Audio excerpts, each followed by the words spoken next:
An Instrument of War by Martin Hicks, narrated by Steve Miller. Prologue. The summer of 1863 was drawing towards its close, though as the Confederate Cruiser Palmetto turned on her anchor in the harbor of Charleston, South Carolina, after almost a month in port, there was no relief from the heat and humidity. She had, at the end of the first week of July, eluded the blockading vessels of the U.S. Navy to gain entry to the beleaguered city, with more than a quarter of her crew infected with the symptoms of diphtheria. As a result, her remaining officers and men had been compelled to endure a 3-week quarantine period, and only when this was completed could the task of preparing the ship for return to sea once more get properly underway. Over the previous week, with the quarantine time at last expired, the vacant places in her complement had been filled by Southern volunteer seamen.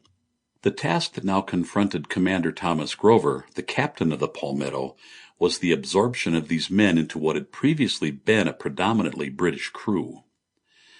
While in port, the ship had been refitted as far as was possible, with the limitations of the quarantine requirements and the facilities available in the closely blockaded port. Her decks had been recaulked, and her canvas and rigging had been inspected, with the worn sails or cordage being replaced or repaired.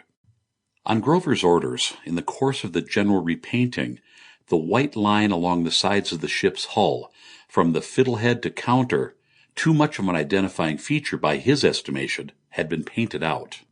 Her engine, too, had received as much of an overhaul as the circumstances allowed, with boilers and steam pipes descaled and furnace and funnel flues swept clear. A further modification had been carried out, with the purpose of assisting in the Palmetto's role as a commerce raider. This, in part at least, in deference to the views of Alexander McNeil, the ship's surgeon. The practice thus far in her career had been to house the captive crews of her prizes on deck in a makeshift canvas shelter, but the arrangement had been satisfactory to no one. The space had been inadequate, and with sometimes well in excess of 50 captives housed there, the structure had proved an obstruction to the smooth running of the deck, as well as giving inadequate shelter to its occupants in any but the kindest conditions. Its existence and use had prompted McNeil to complain directly to Grover, although the latter had accumulated his own list of reasons, in addition to humanitarian concerns, for seeking a better arrangement. Now, with time available to prepare an alternative, a below-deck space between the provisions hold and the crew's quarters was being partitioned off by Robert Burgess, the ship's carpenter, and his crew. This arrangement would not be an ideal one either, imposing a necessity for exercise and fresh air intervals for the captive seamen on deck each day. But in sparing them the hazards of inclement weather and removing the worst of the congestion from the ship's main deck, it was a considerable improvement on the now superseded shelter. In spite of the many local shortages, fresh supplies had been delivered to the ship in successive boatloads to be winched aboard on nets under the supervision of Max Bradshaw, the ship's purser, and Charles Dean, the boatswain. That was until the ship's provisions hold was filled to near capacity, and the tedious process of coaling and cleaning the ship had also been completed. All the while, out on the flat islands to the southeast of the city, the siege operations of the Union Army and Navy continued, within both sight and earshot.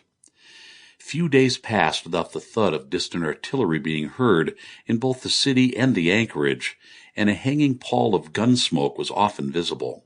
The Yankees were out there and were pushing to more closely invest Charleston, with only makeshift fortifications constructed of sand, earth, cotton bales, and lumber, preventing them from gaining the southern approach to the harbor. Should they breach those ad hoc defenses, the whole of the city and its anchorage, and any vessel moored there, would be under their guns. Time was therefore in short supply for getting the Palmetto to sea, and Grover was pointedly aware of it. His list of problems contained much more than simply the refitting and provisioning of the ship. The idea of the hybrid crew of British mercenaries and Southern boys from across the Confederate States had from early on in the ship's time in Charleston been the subject of some controversy. Warnings, one of them from no less a person Sample complete. Ready to continue?